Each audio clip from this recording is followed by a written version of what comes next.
मिनश्शैतानिर्रजीम बिस्मिल्लाहिर्रहमानिर्रहीम। अस्सलाम वालेकुम नाज़रीन, ज़वार के मोहम्मद अब्सार हैदरी छुरी वाला मुंद्रा लेकर हाजिर खिदमत हूँ। ये चोटी मुंद्रा है।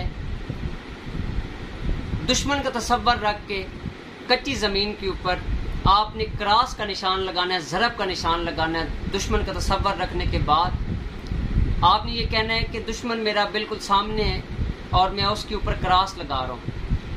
तो मुंद्रा 2 लाइनों का है।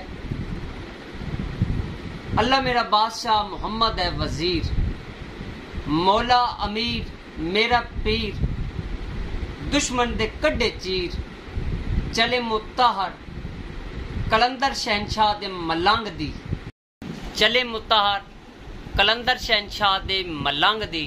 या अल्लाह खैर कर, दुश्मन ते भारी मेरा पैर कर, दम दम विरद पुकारा, मेरा है विरद ज़बां हक दा इमाम या अली अलैहिस्सलाम। ये मुंद्रा इंशाल्लाह आप अपने तमाम मकासिद की तकमील के लिए पढ़े। मौला पैगंबर पाक के सदक़े में आपकी मुश्किलात हल हो जाएंगी। अपनी दुआओं में याद रखिएगा। आपका अपना ज़वार के मोहम्मद अब्सार हैदरी। तो